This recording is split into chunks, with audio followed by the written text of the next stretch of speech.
berbuat kebaikan. Ma'asyiral muslimin wal muslimat rahimakumullah. Semua manusia yang mempunyai akal yang normal, sempurna, sepakat bahwa manusia hidup itu akan mati, dan yang mati itu hanya jasad, rohnya akan tetap hidup. Selanjutnya, bahwa manusia yang diciptakan oleh Allah Subhanahu wa ta'ala yang menjadi khalifatullah fil ardi, kepanjangan tangan Allah di muka bumi untuk melestarikan jagat raya ini melalui manusia,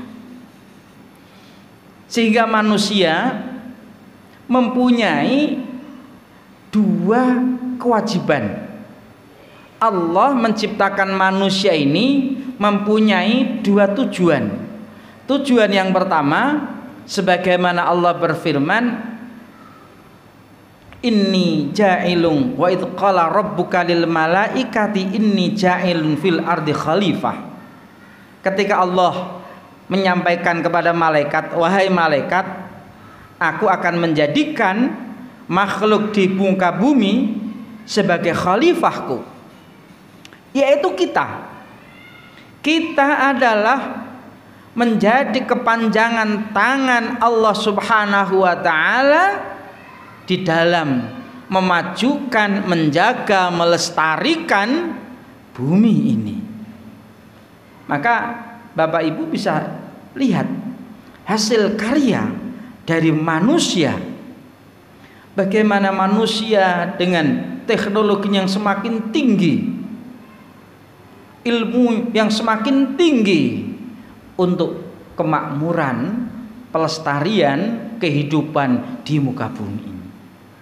Selain sebagai khalifah fil ardi, tujuan Allah menciptakan manusia adalah laqad wa ma khalaqtul jinna wal insa illa liya'budun. Aku tidak menciptakan jin dan manusia kecuali untuk berkhidmah kepadaku, bertugas dari perintahku. Dari ayat ini kita paham bahwa kehidupan hidup kita ini menjalankan amanah dari Allah Subhanahu wa ta'ala yang kelak akan kita pertanggungjawabkan. Oleh karena itu Allah memberikan acuan protap kehidupan di muka bumi ini melalui ajaran yang disampaikan kepada para rasul, mulai dari Nabi Adam sampai pun Nabi Muhammad sallallahu alaihi wasallam. Syariat namanya.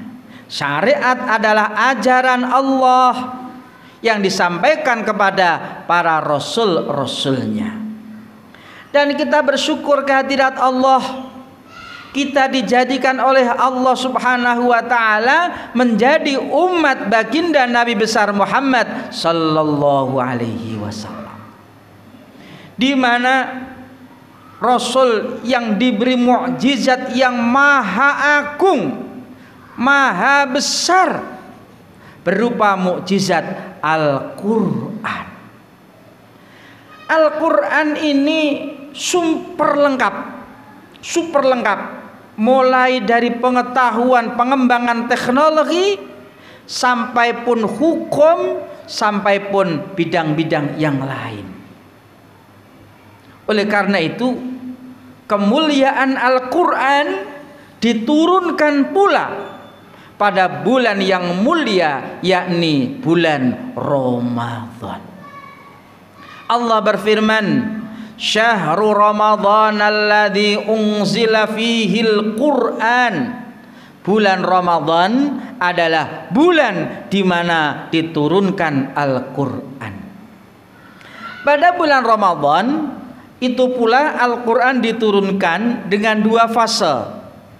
Fase yang pertama, Allah menurunkan Al-Quran dari Lauhul Mahfud ke Sama'ud Dunya yang kita kenal dengan Baitul Izzah kepada malaikat Jibril secara keseluruhan. Yang kemudian malam diturunkannya Al-Quran ini kita kenal dengan malam Lailatul Qadar. Malam Lailatul Qadar pula hanya ada pada bulan Ramadan. Allah sendiri yang berfirman, Inna anzalnahu fi Lailatul Qadar. Hudal linnas. Al-Quran diturunkan oleh Allah sebagai petunjuk, sebagai hidayah kepada manusia. Jadi manusia kita ini diciptakan oleh Allah dengan 2 tujuan tadi. Allah memberikan petunjuk, Allah memberikan panduan juknisnya. Itu Allah memberikan panduannya berupa syariat untuk umat baginda Rasulullah dengan menggunakan Al-Quran. Al-Quran sebagai hidayah, sebagai pedoman, sebagai acuan hidup pribadi, sebagai acuan hidup berbangsa, sebagai acuan hidup bermasyarakat, sebagai dasar hukum. Al-Quran. Maka hidayah ini yang senantiasa kita minta dari Allah Subhanahu wa taala, yang terus kita baca, ihdinas siratal mustaqim. Ya Allah, berilah kami hidayah-Mu kepada jalan yang lurus. Siapa yang telah diberi Allah jalan yang lurus? Allah juga yang menyampaikan dalam doa kita, siratal ladzina an'amta alaihim, yaitu jalannya orang-orang yang Engkau berikan nikmat kepadanya. Siapa manusia yang diberi nikmat oleh Allah Subhanahu wa taala berupa siratal mustaqim? Mereka adalah wahum al-anbiya wal mursalin wasyuhada wassalihin. Orang yang diberi kenikmatan oleh Allah adalah mereka para nabi, para rasul, para syuhada, dan orang-orang yang soleh. Oleh karena itu Al-Quran acuannya akan hidayah itu. Dan Al-Quran pula yang menjelaskan hidayah petunjuk Allah. Maka ayat berikutnya, hudal linnas wa bayyinatim minal huda wal furqan. Al-Quran pula yang memberikan petunjuk akan hidayah itu. Dan Al-Quran pula yang memberikan pengajaran, pengetahuan, ini benar, ini salah, ini hak, ini batil. Ma'asyiral muslimin rahimakumullah. Al-Quran menjadi hidayah bagi kita. Dan itu dikatakan pula oleh Allah, Al-Quran pula yang menjelaskan secara detail hidayah itu. Dalam surat Al-Baqarah yang paling kita hafalkan adalah surat awal, Alif Lam Mim. Dzalikal kitabul la raiba fih. Kitab ini, Al-Quran ini, tidak ada keraguan di dalamnya. Hudal lil muttaqin, yang menjadi petunjuk bagi orang-orang yang bertakwa. Lalu siapa orang yang bertakwa itu? Siapa? Al-Quran pula, Allah pula yang menjelaskan, alladzina yu'minuna bil ghaibi.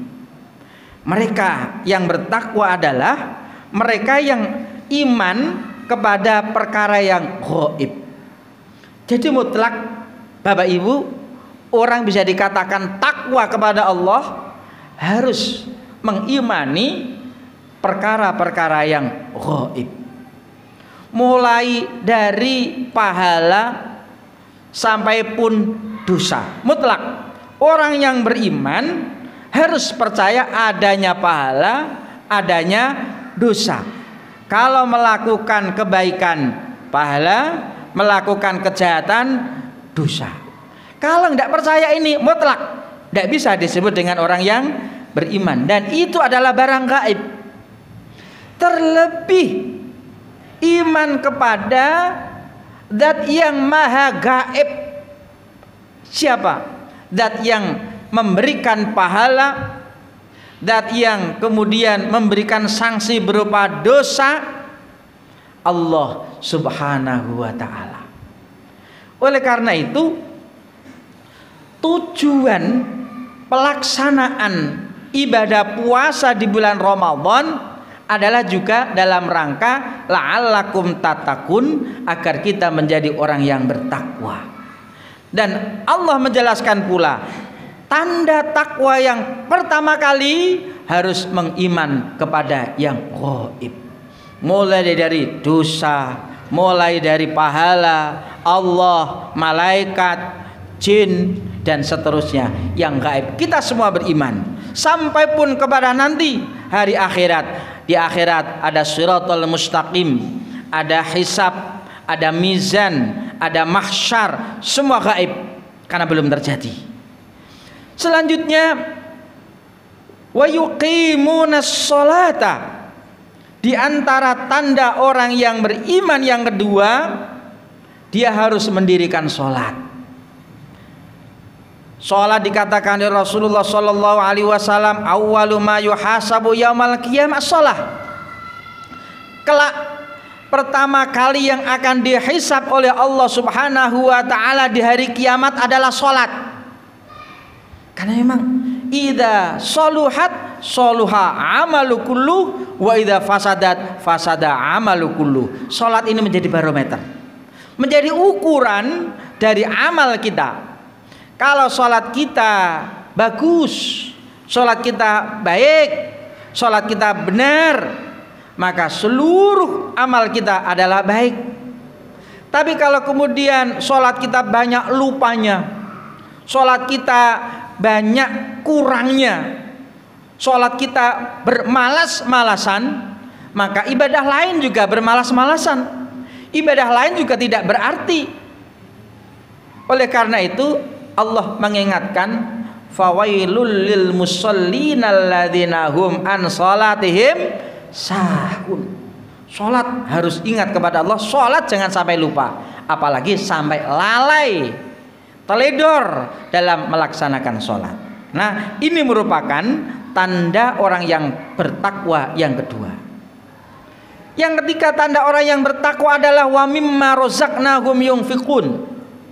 Mereka yang mempunyai sifat dermawan pada dirinya, bakhilnya hilang, meditnya hilang, tinggal murah hati, tinggal dermawannya.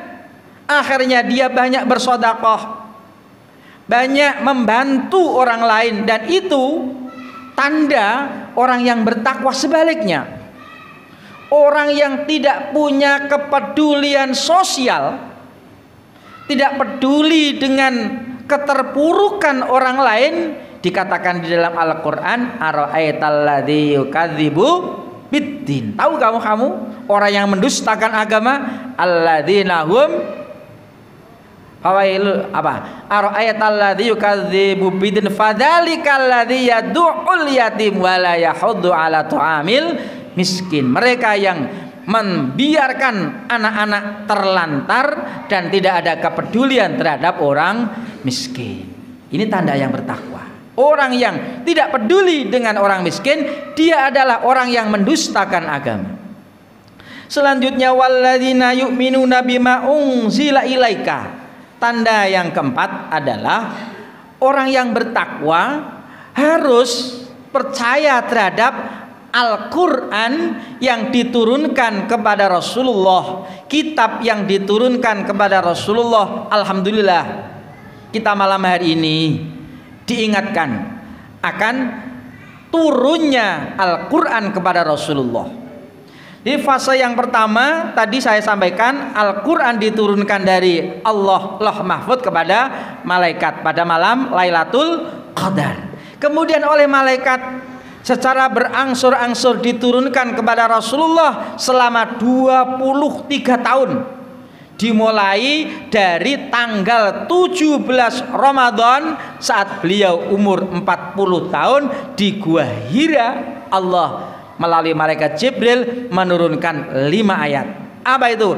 Iqra bismi rabbikal ladzi khalaq. Baca Muhammad dengan menyebut nama Tuhanmu yang telah menciptakan. Khalaqal insana min 'alaq. Ia menciptakan manusia dari alaq. Iqra wa rabbukal akram. Baca dengan menyebut nama Tuhanmu yang maha mulia. Alladzi 'allama bil qalam, yang mengajarkan manusia dengan qalam. 'Allamal insana ma lam ya'lam, dan mengajarkan manusia apa yang ia tidak mengetahui. Bapak Ibu, dengan Al-Qur'an pula ini pengembangan teknologi semakin maju. Bagaimana tidak? Orang yang mengaji Al-Quran tidak sekedar bernilai ibadah, tapi juga bernilai pengetahuan. Dulu zaman sebelum ada Al-Quran tidak ada itu pesawat, tidak ada pesawat. Al-Quran pula yang mengatakan Al-Qari'atu mal Qari'ah wa ma adraka mal Qari'ah yauma yakunun nasu kal farasil mabsus. Pada hari itu nanti susuk tekan akhir mulyane zaman, manusia seperti anai-anai yang berterbangan. Maka kemudian pada akhir zaman muncullah teknologi pesawat terbang. Sama dulu jarang orang menanam padi, jarang. Tapi kemudian ilmuwan ketika membaca Al-Quran, idza zulzilatil ardu zilzalaha, ketika bumi digoncangkan dengan goncangan yang dahsyat, wa akhrajatil ardu asqalaha, dan bumi mengeluarkan beban berat yang dikandungnya. Mereka mengartikan dengan pengetahuannya, dengan teknologi pertanian, ketika idza zulzilat, ketika tanah dibolak-balik, idza zulzilatil ardu zilzala, dengan dicangkul, dengan dibajak dengan bajakan yang bagus, wa akhrajatil ardu asqalaha, kelak bumi tanah itu akan mengeluarkan hasilnya. Jadi mempelajari Al-Quran bukan sekedar untuk bernilai ibadah, tapi dengan mengandung hukum juga mengandung ilmu pengetahuan yang tinggi. Hadirin hadirat yang dimuliakan Allah, selain Al-Quran, Allah juga menurunkan, kita harus yakin pula orang yang bertakwa, wa ma unzila min qablik, mengimani kepada kitab-kitab yang diturunkan sebelum kamu Muhammad. Dulu sebelum Rasulullah, Allah mengajarkan syariat pula dan juga memberikan kitab kepada para nabi. Kitab Zabur, kitab Taurat, kitab Injil. Kitab Zabur kepada Nabi Daud, Taurat kepada Nabi Musa, Injil kepada Nabi Isa. Bapak Ibu yang dimuliakan Allah, endingnya orang yang beriman kepada yang gaib, kemudian hatinya bersih, sifat-sifat rodhail, keburukan hati hilang dan diisi dengan sifat-sifat yang terpuji, dan itu kemudian ditampakkan menjadi orang yang dermawan, mendirikan sholat, kemudian membaca Al-Quran, itu nanti wabil akhiratihum yuqinun, wabil akhirati, dengan hari akhir, dengan hari kiamat dia yakin. Sudah, ketika nanti hidup ini adalah endingnya kiamat, kebahagiaan ini adalah merupakan pintu gerbang utama untuk meraih kebahagiaan di masa-masa yang akan datang, yakni hari akhirat. Oleh karena itu Bapak Ibu, pencapaian menuju kebahagiaan akhirat adalah harus dicapai dari sekarang. Dengan apa? Minimal dengan menggunakan kuncinya surga. Apa kuncinya surga? Miftahul jannah la ilaha illallah. Bapak Ibu, dan kemudian orang yang mempunyai sifat-sifat 6 tadi, iman yang gaib, mendirikan sholat, sosial yang tinggi, memegang Al-Quran, yakin hari akhirat, ulaika ala hudam mir rabbihim wa ulaika humul muflihun. Ini orang yang mendapat hidayah, petunjuk, kesuksesan hidup yang mereka ini. Dan mereka inilah yang akan mendapatkan kebahagiaan dunianya sampai akhirat. Semoga kita termasuk orang-orang yang diberikan hidayah oleh Allah Subhanahu wa taala. Allah memberikan kita umur yang panjang yang berkah, hidup yang istiqomah, rizki yang murah, rizki yang halal, putra-putri yang soleh dan solehah, keluarga yang sakinah mawaddah warahmah, sehat walafiat, dan saat kita menghadap Allah dalam keadaan kebahagiaan, husnul khatimah. Amin Allahumma amin. Wallahul muwafiq ila aqwamit thoriq. Wassalamualaikum warahmatullahi wabarakatuh.